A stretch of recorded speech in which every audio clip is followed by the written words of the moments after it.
and saying what we need to do to be successful. We're really focused on, taking care of business against Maryland. So that's what we're looking at right now. Is this the farthest you've ever traveled for a game?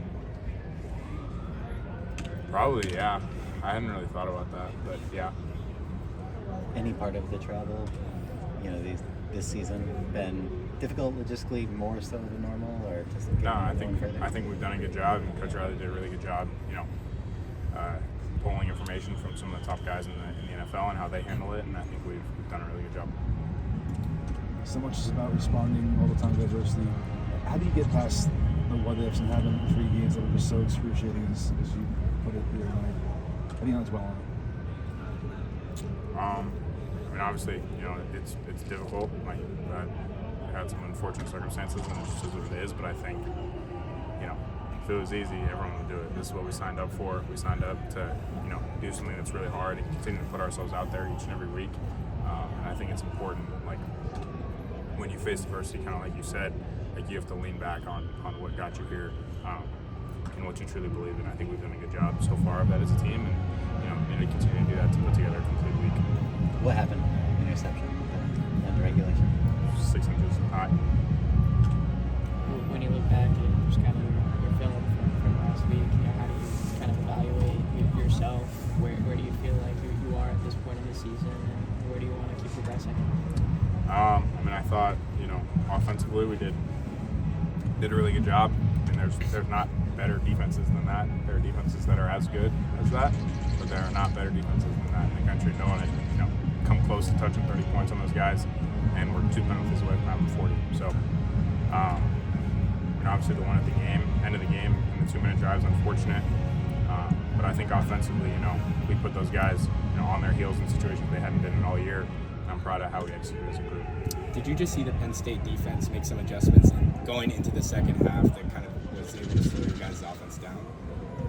No, typically when you play a group that's been pretty successful, they do less from a game plan standpoint, just because they have a certain amount of belief in what they do, which is understandable. They're a good group. But no, I think they stuck to their guns pretty much. Obviously they had a couple wrinkles for us that they hadn't shown, all year, and some of their guys made really good plays. Like they had some really good open field tackles on some third down plays.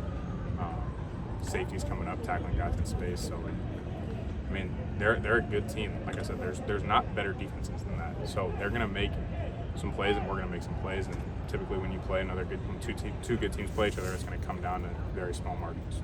What stands out about Makai as a receiver? He's a hell of a player. I think he's a guy that gets open consistently versus man coverage, which is really important. He has really, really reliable hands.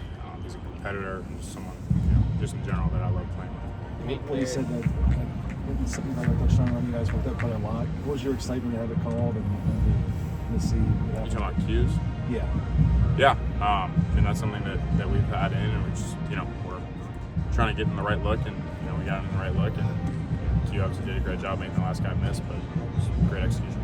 You made it clear last week that you're gonna keep feeding Zachariah, the ball, and what couple one-on-one throws that didn't connect last week. But what's just your level of confidence in him to kind of keep going back to him on those particular plays, and what's the key to connecting on those? Yeah, I think no one else has put in more work than us as a skill group. So, sometimes we hit them in one-on-one situations, sometimes we don't, and that's just the reality of it. Obviously, we're really, really close on a couple of them, and I'm still very confident Zach's still going to continue to do them the ball. On the pass where you guys threw it to Woody Marks and he was supposed to throw it back to you, was that like a design that he was supposed to go for the run, or was he supposed to throw it back and he made the decision to run it? No, it was. It's a double pass, so it was kind of weird. The D tackle, the front there, the field D tackle looped out and kind of fell into it by accident. It was just a really heads-up play by Woody. Just seeing that, because obviously if that's incomplete, it's a fumble. So obviously because it's backwards. So just a really heads-up play by him seeing that. It's kind of weird. I think it's kind of lucky on their part, but that's part of it. That's why we recruit really good running backs. So it's a hell of a play by him. Going back to Quinten, how happy were you for him to have those moments coming off the phone with the previous week? Yeah, that was awesome. I don't think anyone, it's like, oh, I fumbled, so I can't go out this week and perform at a high level. I don't think anyone's thinking that. He's a great player, and he's going to continue to make plays. Let's do one more. What strides have you seen from the offensive line over the last 2 weeks? I know Lincoln's been really happy with the improvements they've made. Yeah, they've done a great job, coming together. Really kept me clean the past 2 weeks, which has been nice. I think they're a young group that's learned a lot and taken a lot of strides this year, and is going to continue to do so, continue to get better. So I'm really proud of them as a unit.